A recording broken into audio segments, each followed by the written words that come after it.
Tulsi Gabbard, J.D. Vance, and Pete Hack said all veterans of the global war on terrorism are leading efforts to reshape U.S. foreign policy, driven by their disillusionment with the wars they fought in. Their experiences in Iraq and Afghanistan left them skeptical of U.S. interventionism, and they have voiced strong opposition to continued military involvement overseas. Gabbard's view on Syria and Russia in particular have sparked controversy, with some accusing her of echoing Kremlin talking points. This new cohort of veteran leaders challenges the traditional military establishment, advocating for a more restrained foreign policy. Their appointments, particularly under Trump, raised questions about their ability to manage U.S. national security agencies while balancing their anti-interventionist stance. President-elect Donald Trump has chosen Kash Patel, a loyalist and critic of the FBI, as the new director to replace Christopher Wray, signaling major changes for the agency, including possible senior leadership firings and restructuring. Patel, known for his staunch support of Trump and controversial views, plans to reduce the FBI's power and reshape its operations in line with Trump's agenda. The nomination is expected to face resistance in the Senate, where Republicans hold a slim majority, with Patel's hardline stance causing unease among FBI personnel. Patel's selection underscores Trump's desire to target political rivals and overhaul the FBI, which he has criticized for its handling of past investigations involving him. This move is part of a broader effort by Trump and his allies to assert greater political control over traditionally independent law enforcement institutions. Beijing has set up an interagency group to analyze Russia's methods for circumventing Western sanctions, drawing lessons to prepare for potential penalties in the event of Taiwan conflict. China's leadership, including Xi Jinping, is strategizing to protect its $3.3 trillion in foreign reserves, reducing reliance on dollar-denominated assets to mitigate sanction risks. Economic collaboration with Russia. China has deepened economic ties with Russia, boosting trade and exploring strategies such as sanction-proofing financial systems, though the relationship remains economically imbalanced in China's favor. China observes Russia's efforts to evade sanctions, including redirecting commodity flows, utilizing shadow fleets for oil transport, and leveraging neighbor countries for restricted goods. Despite lessons learned, China's larger integration into global supply chains and economy would make sanctions against it more disruptive and challenging to circumvent. Donald Trump's re-election signals a potential shift in SEC policy, with his likely new SEC chair expected to scale back lawsuits against crypto exchanges like Coinbase, Binance, and Kraken, favoring settlements and lighter regulations. Outgoing SEC Chair Gary Gensler's legal campaign against crypto sought to apply traditional financial rules to digital assets, but Trump's administration may withdraw these efforts, emphasizing a friendlier stance toward the crypto industry. The SEC's litigation strategy, criticized for inefficiency, led to partial victories but faced setbacks, such as a mixed outcome in its case against Ripple Lab, which weakened the agency's position. Critics argue that SEC wasted time pursuing enforcement instead of crafting crypto-specific regulations, though others contend the industry would have opposed and litigated any proposed rules. The crypto market remains contentious, with unresolved debates on whether digital assets should follow traditional securities laws or require tailored regulations for their unique structure. Retailers like Saks Fifth Avenue and Zara are tightening return policies, adding fees, and shortening return windows to combat rising return rates and fraud, sparking backlash from shoppers. Many consumers, deterred by stricter policies, are reading return policies closely and avoiding retailers that charge for returns, although sales figures suggest minimal impact on overall spending. Retailers face high costs for processing returns, leading to innovations like AI personalized fees and in-store fitting room booking platforms to reduce returns and encourage in-store shopping. Some customers are frustrated by errors in return rejections, with cases like Brittany O'Brien and Teresa Melcher going viral and highlighting flaws in retailers' efforts to curb fraud.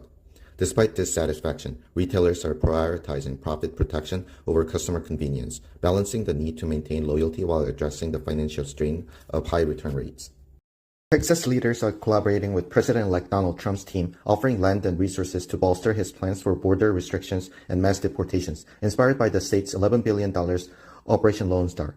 Texas has expanded National Guard deployments and established permanent bases along the Rio Grande, a model the Trump administration may adopt to grant military forces broader authority in immigration enforcement. Texas has introduced controversial border measures like razor wire and floating buoys, which have drawn criticism for their humanitarian and environmental impacts but may influence better border strategies. Texas has incentivized local governments to declare states of disaster with grant programs, a strategy Trump could replicate nationally to encourage cooperation with immigration efforts. Legal battles between Texas and the Biden administration over border measures may end under Trump, with federal support likely replacing opposition, potentially reshaping federal-state dynamics and immigration enforcement. Elon Musk's escalating feud with OpenAI CEO Sam Altman highlights broader concerns as Musk, now closely allied with President-elect Donald Trump, wields unprecedented influence over business and government policy. Musk, who co-founded OpenAI with Altman, has accused him of betraying its nonprofit mission, intensifying the rivalry amid Musk's growing political clout as a major Trump ally. Musk's adversarial tactics against competitors like Microsoft, Meta, and Amazon raised fears among tech and business leaders about favoritism in the incoming Trump administration, particularly in AI and EV regulation. Altman, despite attempts to engage Trump's team, finds himself sidelined as Musk leverages his proximity to shape policy potentially benefiting his rival AI company xAI. Musk's polarizing power dynamic under Trump has left rivals scrambling to navigate the volatile political and business landscape. President Biden pardoned his son Hunter Biden for tax and gun convictions, reversing his earlier stance against granting clemency, citing unfair treatment and political targeting of his son. The pardon, issued over Thanksgiving weekend, was broad, covering offenses since 2014, and came before Hunter's sentencing hearings in Delaware and California. Critics, including Republicans and some Democrats, condemned this decision as prioritizing family over justice and undermining accountability, with comparisons to controversial pardons by Donald Trump. Hunter Biden acknowledged his past mistakes during addiction and expressed gratitude for the pardon, committing to using his rebuilt life to help others struggling with addiction. The move drew widespread political backlash, complicating Democrats' critique of justice system politicization, while the president justified the pardon as an act of both paternal and presidential responsibility. The U.S. has introduced new restrictions on exporting advanced memory chips critical for AI to China, aiming to curb Beijing's technological advancements. These controls, announced after a delay, gave Chinese companies time to stockpile semiconductors and chip-making tools, highlighting challenges in effectively restricting China's access to key technologies. Despite the measures, loopholes and prior stockpiling have allowed Chinese companies like Huawei to continue progress in chip production, sometimes utilizing foreign components. These restrictions are fueling China's push for self-sufficiency in semiconductors with significant government investments. Meanwhile, U.S. chip equipment makers have profited from sales to China, sparking lobbying efforts to minimize trade backlash. Investors are heavily investing in leveraged ETFs tied to MicroStrategy, a company highly correlated with Bitcoin, but these funds carry significant risks and have recently underperformed their 2x daily return targets. These ETFs, which use derivatives like swaps and options to amplify returns, have struggled to function as intended due to limits imposed by prime brokers and the complexity of options trading. This has led to performance discrepancies, frustrating investors who feel they are taking on disproportionate downside risk without corresponding upside rewards. Analysts warn these ETFs amplify volatility in an already speculative asset, with the potential for catastrophic losses if MicroStrategy shares plunge sharply. The hype surrounding these ETFs reflects broader speculative euphoria, which critics say could lead to a market collapse. President-elect Donald Trump is reportedly considering replacing his Pentagon nominee, Pete Hegseth, with Florida Governor Ron DeSantis due to scrutiny over Hegseth's personal life. DeSantis, a former GOP primary rival, has military credentials and shares Trump's views on addressing woke military policies. Hegseth's nomination is seen as increasingly uncertain, and Trump's team considers the next 2 days critical in determining his fate. DeSantis had previously been considered for the role and is now back under serious consideration, though Trump may still select another candidate. Despite past tensions from the 2024 GOP primary, efforts have been made to repair the Trump-DeSantis relationship. President Biden issued a sweeping pardon for his son Hunter Biden, citing family concerns and shielding him from federal charges dating back to 2014, despite political backlash and criticism of undermining the justice system. The decision followed a challenging year for the Biden family, including Hunter's gun conviction, tax charges, and the president's withdrawal from the 2024 presidential race. The pardon bypassed the usual Justice Department clemency process, preempting upcoming sentencing hearings that could have spotlighted Hunter's past legal and personal issues. Critics, including Democrats, questioned the timing and reversal of Biden's prior stance on pardoning his son. While the pardon spares Hunter additional legal trauma, it has complicated effort to maintain focus on the controversies surrounding Trump and his nominees. South Korean President Yoon Suk-yeol declared martial law on Tuesday night, citing threats from pro-North Korean forces, but Parliament swiftly voted 190-0 to nullify the move, leading to its reversal hours later.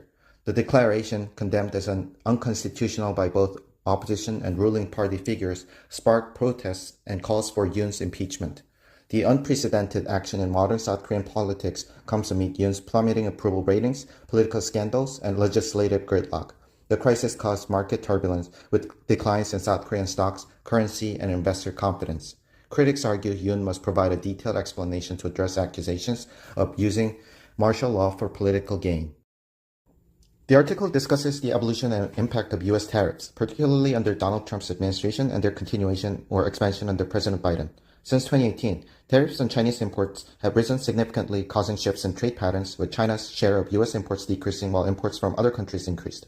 Trump's proposed new tariffs, 10% on all Chinese imports and 25% on Mexican and Canadian imports, could disrupt existing trade agreements and raise effective tariff rates to levels not seen since the 1940s. These higher tariffs could lead to inflation, with consumers facing significant price hikes on electronics and other goods. The article also highlights the complexities of global supply chains and exemptions, such as duty-free entry under the de minimis provision.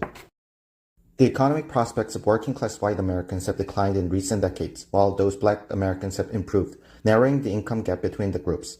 This shift is evident in places like Madison County, Illinois, where the industrialization devastated the manufacturing sector, disproportionately impacting white workers who had strong ties to unionized factory jobs.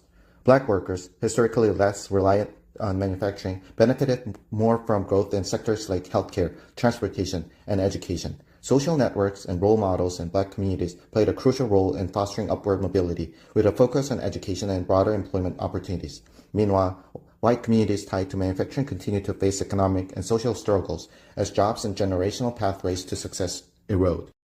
U.S. 4th and 8th grade students' math scores dropped significantly between 2019 and 2023, with America's rankings slipping compared to other countries.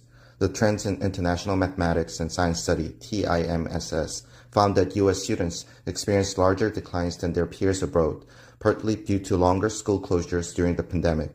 Despite some progress in recovery efforts, such as federal funding for tutoring and support, students remain behind. U.S. students still perform above the international average, but countries like Finland and Poland outperform the U.S. in math and science. Experts attribute the continued struggles to factors like school quality, poverty, and challenges in teacher retention.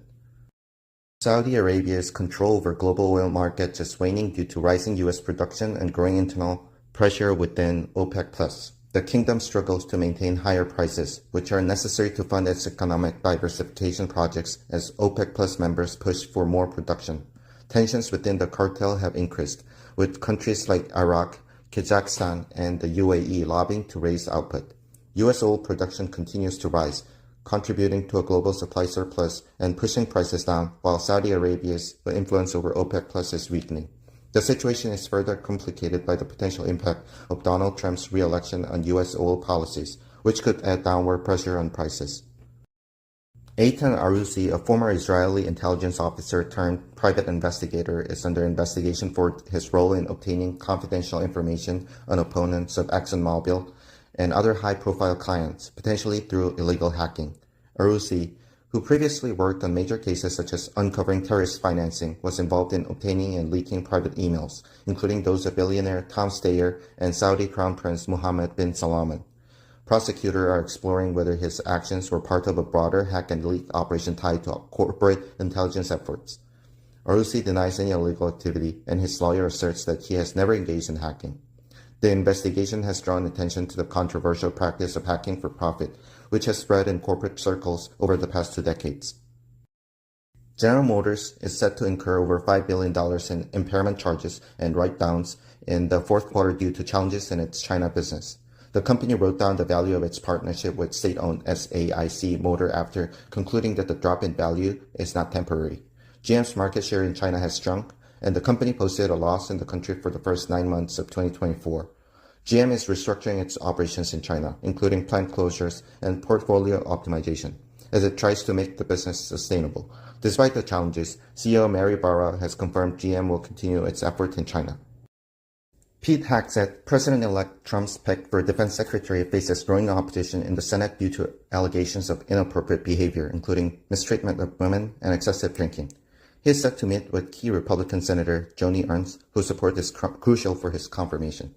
Hegseth's lack of government experience and controversial views on military diversity have also raised concerns. Additionally, a 2017 sexual assault allegation and a 2015 whistleblower report detailing his misconduct have intensified scrutiny. Hackett has 24 hours to strengthen his position or risk losing his nomination, with several Republican senators wavering in their support.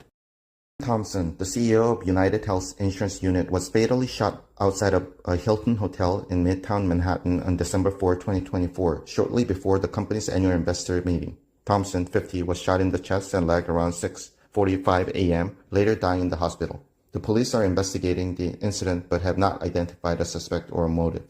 The shooting led to the early cancellation of United Health's investor event.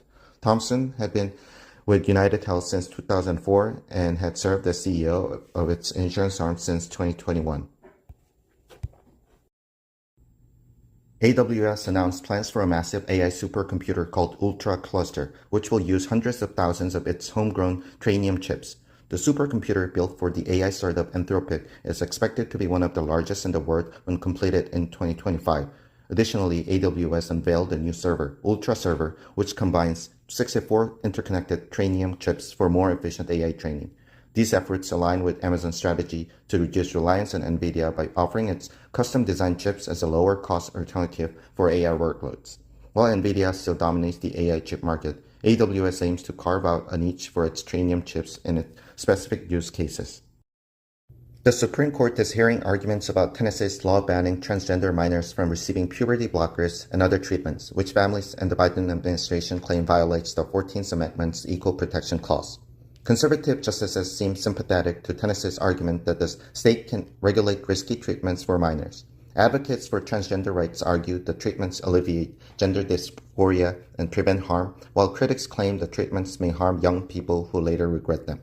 The case occurs amid a broader political struggle over transgender rights, with the court's decision potentially redefining constitutional protections for transgender individuals. A ruling expected by July will have implications for similar laws across nearly half the states.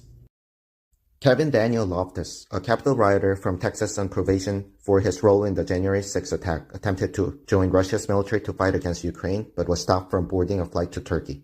Prosecutors revealed he had sent thousands of dollars to a Russia contact for military equipment and expressed willingness to fight for Russia. Loftus was later arrested in Iowa for violating probation and transferred to Washington, D.C. for a court hearing where the judge found his plans both troubling and perplexing. His legal situation remains uncertain, with a hearing scheduled as the potential impact of President-elect Donald Trump's promises to pardon January 6 defendants looms. Loftus, a former U.S. Army soldier, had previously received 3 years probation for his Capitol-related misdemeanor, with prosecutors citing his actions as inconsistent with his military service. Ukrainian officials, including top aide Andriy Yermak, are engaging with the Trump transition team to discuss potential peace settlements in Ukrainians' war with Russia, emphasizing the need for sustainable peace and NATO membership as a security guarantee.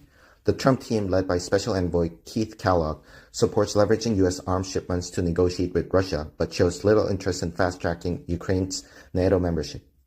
Ukrainian President Zelensky has hinted at accepting a ceasefire with diplomatic means to regain occupied territories, but insists on NATO membership for unoccupied areas as non-negotiable.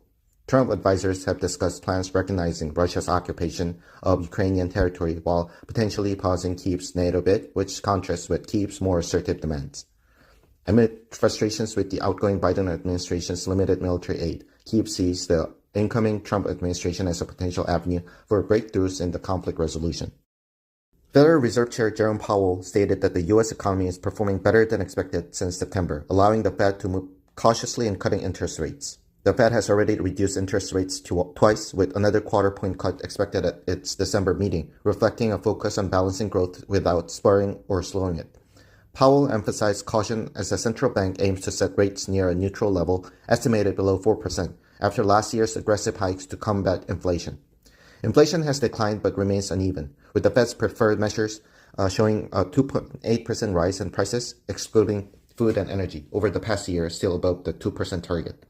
Powell also noted it was premature to predict how President-elect Donald Trump's policies, such as proposed tariffs on Canada and Mexico, might influence the economy on interest rates. Chinese government hackers in a campaign called Salt Typhoon have compromised telecommunication infrastructure in dozens of countries, including at least 8 U.S. firms, according to a senior U.S. security official. The hackers accessed a large amount of cell phone metadata, particularly targeting phone lines of senior government officials to steal encrypted text messages and eavesdrop on phone calls. The campaign, ongoing for at least a year or two, has affected a couple of dozen countries globally, with investigations continuing to uncover its full scope. Hackers exploited gaps in telecom systems and accessed surveillance-related data, raising significant counterintelligence concerns for the U.S. Despite increased awareness, U.S. officials acknowledged that hackers remain embedded in the compromised networks, urging encrypted communication as a precaution. In wildfire-prone areas like Malibu, wealthy homeowners are investing in personal fire hydrants costing up to $150,000 to protect their properties during emergencies, often using private water tanks or municipal systems. Real estate agents highlight these hydrants as selling points, reflecting growing demand for private fire prevention measures such as sprinkler systems and fireproofing. Experts emphasize the importance of safety, urging homeowners to coordinate with local fire departments and prioritize evacuation over firefighting.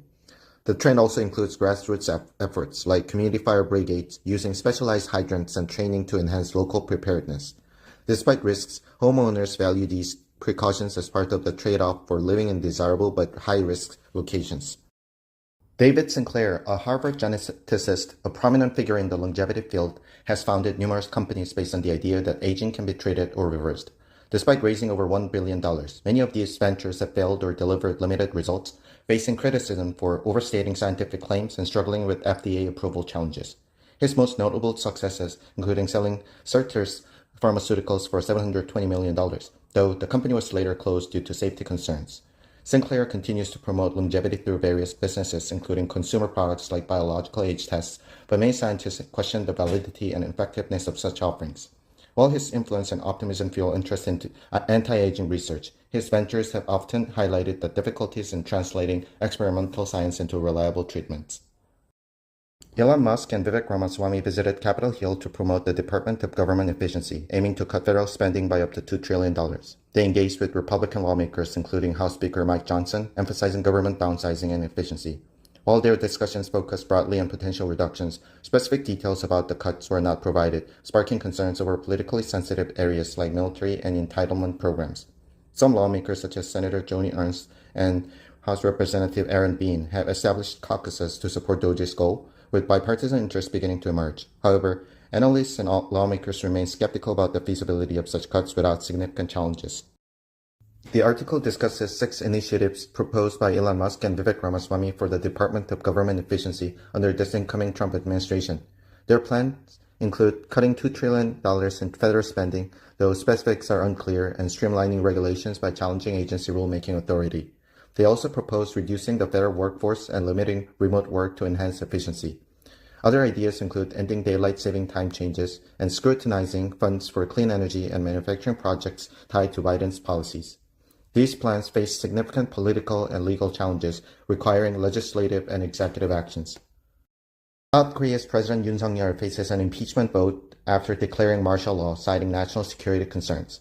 A separate proposal seeks an investigation into First Lady Kim Keon-hee over allegations of stock manipulation and bribery, which Yoon has vetoed multiple times, calling them politically motivated. The First Lady's public controversies, including luxury item scandals, have contributed to Yoon's dwindling approval ratings, now at 17%. Critics accuse Yoon of shielding his wife from legal scrutiny, further damaging his image as an impartial leader. Amidst economic struggles and public dissatisfaction, Yoon's leadership is increasingly compared to the ousted former President Park Geun-hye. Businesses adopting generative AI tools like Microsoft Copilot and Salesforce Agentforce are finding that humans are essential to organizing and updating the data these systems require to function effectively. Companies are overhauling their knowledge bases, breaking down unstructured data such as manuals, emails, and contracts into smaller, manageable chunks for AI to process accurately. AI integration often results in productivity gains, allowing workers to focus on higher value tasks rather than replacing jobs, as seen in industries like customer service, marketing, and banking. Organizations like the Bank of Queensland and Finastra have successfully used AI to automate complex processes such as contract review and marketing campaign development, significantly reducing time and effort. The adoption of AI parallels earlier automation revolutions, reshaping white-collar work by increasing efficiency and enabling collaboration between humans and machines. Larry Ellison, the billionaire co-founder of Oracle, unexpectedly helped the University of Michigan recruit Bryce Underwood, the nation's top high school quarterback, thanks to his wife, Karen Zhu, a Michigan alum. Zhu's passion for her alma mater and Ellison's influence played a key role in flipping Underwood's commitment from LSU. Michigan's recruitment effort included personal connections like Zoom calls with Ellison and Zhu, frequent FaceTime calls with Tom Brady, and support from local fans. The financial offers from Michigan and LSU were similar, but the Underwoods value Michigan's community and local ties. Underwood is set to join Michigan, expecting to earn over $15 million during his college career through NIL opportunities. Dividend-paying stocks, often favored during uncertain markets, are expected to make a comeback in 2025 due to falling interest rates and high valuations in tech stocks. The S&P 500's dividend yield recently hit a 20-year low, but analysts predict a 10% rise in overall dividends next year, driven by demand for cash returns. Big tech companies like Meta and Alphabet have started offering dividends, contributing significantly to dividend growth in 2024. Investors like Haverford Trust continue to see dividend stocks such as Johnson & Johnson and Coca-Cola as stable options compared to the broader market. Although high dividend yields are harder to find today, some sectors like healthcare and tobacco still offer reliable payouts with potential for modest annual increase.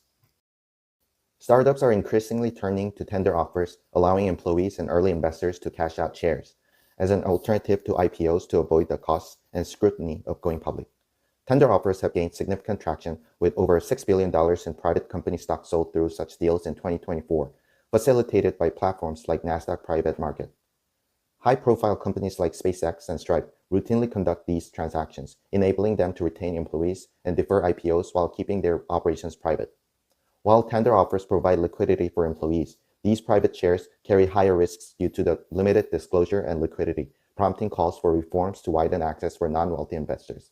Employees face tough decisions about whether to sell or hold shares, as illustrated by those who regret not cashing out earlier in companies that remain private longer than expected. Republicans are divided over President-elect Trump's controversial Defense Secretary pick, Pete Hegseth, amid allegations of misconduct and questions about his qualifications. While some GOP senators support Hegseth, others express concerns, with key votes like Mitch McConnell and Lisa Murkowski remaining undecided. Trump continues to back Hegseth and views the confirmation fight as a test of loyalty, with the potential for political retribution against dissenting Republicans. Hegseth's nomination mirrors the contentious confirmation of Brett Kavanaugh, with Trump and allies dismissing anonymous accusations as politically motivated. The debate highlights tensions with the GOP over deferring to Trump's unconventional cabinet choices, reflecting his intent to shake up Washington's status quo. Amazon has opened its most automated warehouse in Shreveport, Louisiana, integrating robotics and AI into every step of the fulfillment process, but still employing thousands of human workers. The facility highlights the challenges of automating complex tasks as robots bring the items to humans who handle detailed picking, packaging, and problem solving. Safety remains a priority due to high injury rates in the warehousing sector, with Amazon investing heavily in technology to improve conditions. Despite the advancements, tasks requiring human dexterity and situational awareness, like picking specific items from bins, remain difficult to automate. The Shreveport warehouse is a model for future Amazon facilities, expected to handle up to 1 million orders daily while blending robotics with human oversight. Elon Musk contributed approximately $238.5 million to pro-Trump political groups during the recent election cycle, primarily funding America PAC and the RBG PAC. These donations made him a significant financial force behind Trump's successful campaign, exceeding his publicly stated contributions. Since Trump's election, Musk has been actively involved in the administration, serving as co-head of the Department of Government Efficiency, DOGE, to cut federal spending and regulations. Musk's wealth has surged post the election due to investor optimism about his company's potential benefits from his government involvement, with Tesla shares rising and SpaceX and xAI gaining value. Musk's donations outpace those of other prominent Republican donors, often funneled discreetly through mechanisms like limited liability companies and 501c4 organizations.